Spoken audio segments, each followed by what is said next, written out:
Amazon has a history of cloning products that are being sold on their platform by other companies and offer them at a lower price. For example, Allbirds, a footwear company that makes shoes from 100% recycled materials and sold them on Amazon.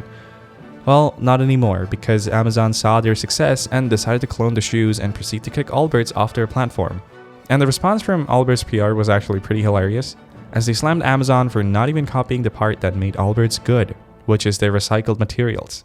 Then there's the case of the diaper company Quitzy, whose products were also cloned and sold at a $7 loss by Amazon, something Quitzy couldn't compete with and eventually had to give in. And Amazon later acquired them, and a bit later they shut down the company altogether.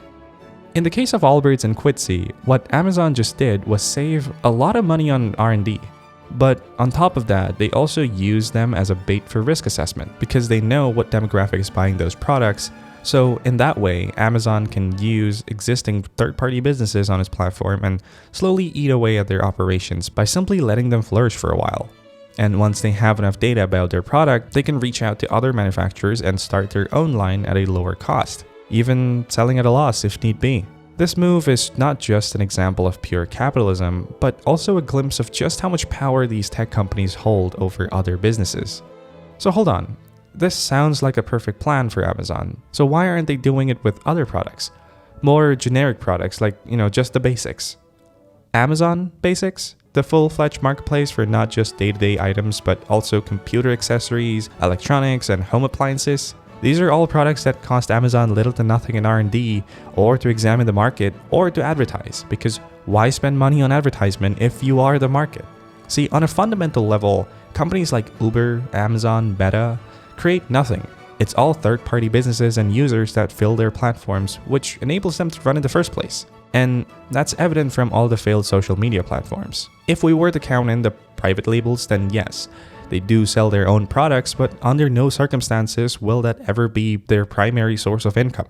Even though Amazon Basics alone takes up more than 50% of the entire private label market share, and of course there are other private labels under Amazon like Amazon Collections or Amazon Essentials or Solimo or Amazon Elements and other smaller ones, which in total takes up more than 80% of the private label market share. But it simply will never be enough to compete with Amazon's more lucrative sources. If we take Amazon Basics for example, according to their 2018 report, it made $7.5 billion in revenue, a fraction of their total revenue, which was $232.9 billion. There isn't a lot of data available on how much revenue each of their private labels generate, so we can't be certain about it. All of this points towards the fact that Amazon's private labels are just easy ways of increasing their dominance in the market by screwing over small businesses. I'm pretty sure you've heard of Peak Design. They make camera bags. One of their top-selling products, called the Everyday Sling Bag, was copied by Amazon. From its general shape and access point and color, down to their f***ing logo and product name. It obviously wasn't as good as Peak Designs, but the customers who bought it had no complaints, because it cost a fraction of the original. There's a lot of companies that copy each other's product and sell them at a lower price. And even from a consumer perspective, there's nothing wrong about a product with a lower price tag and an acceptable quality. But there's one problem. See, when companies like Walmart or Costco release their own product line and place it on the shelves right next to their competitors, it's obviously somewhat unfair to them, because Walmart knows which aisles get to see more customers at which locations, so they know what specific products would sell more. And as a startup, there are many steps to getting your products to a supermarket shelf. There are regulations that you need to follow, approvals that could take over a year to get. Then there are the fees which you have to pay to have your product in the store. And finally, all the marketing costs. And all of these costs are significantly lower, if not zero, for companies that own the store. And this becomes a much bigger problem with companies like Amazon that exist only on the web and has a much bigger reach over companies that are primarily offline based. In his book Techno-Feudalism, Yanis Varoufakis argues that the way our economy is structured and is continuing to change, it's getting harder to fit in the ideal description of capitalism. In other words, capitalism is dead, and it's been dead for a while. We've entered a new era, something that he calls techno-feudalism. It's where big tech companies don't necessarily create any goods, but instead charges a rent to other third-party companies so they can use their platform to sell their products. In other words, Amazon owns the land and has become so ubiquitous in the e-commerce landscape that many manufacturers feel compelled to offer their products through it. Neglecting them is a risk of losing out on a massive chunk of customers that visit Amazon whenever they need to buy something.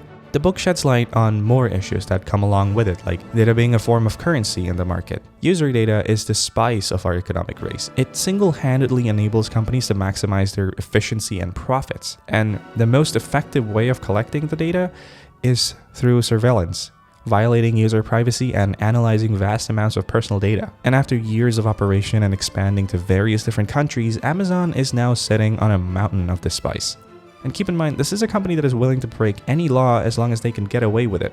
So if they target a small brand, their only options are to either not fight back or go bankrupt in a legal battle against one of the richest companies in the world. Amazon knows exactly what demographic is buying what product and at which time of the year. So they already have a massive advantage over any new or existing brands that are selling on their platform. And things get more predatory when you realize that it's a common practice for Amazon to list its own products in the search results higher than its competitors. The same businesses that pay up to 50% of their revenue to Amazon in order to stay afloat. Of course, they can't just create a copy of every single product on their platform because there are brands that people still prefer over Amazon Basics, even if that means paying a little bit extra. Not all hope is lost, however, because recently big tech companies are receiving immense criticism and lawsuits. This is something that Giannis fails to mention in his book. Of course, there could be many reasons for that. One could be that it's just not enough to see a real change in the market, that we are at this point very far away from the kind of capitalistic market we once had. But is capitalism really dead? I mean, just look around you and you can see capitalism all over the place. But then again, it's not just a switch that you can flick and suddenly you have a new economic system. A transition like this would take hundreds of years to be fully complete. Just like it took capitalism to take over feudalism. For hundreds of years, both of these systems existed simultaneously, but if you observed over a long period of time, it was obvious that one was being replaced by the other. Thank you for watching this video. I want to mention that this is not a video that confirms the arguments that Giannis made in his book. I thought this topic was interesting and I wanted to make a video about it, so I hope you found it enjoyable. If you did, then please subscribe to the channel, and if you think I got something wrong, then please let me know in the comments below. And I will see you next time.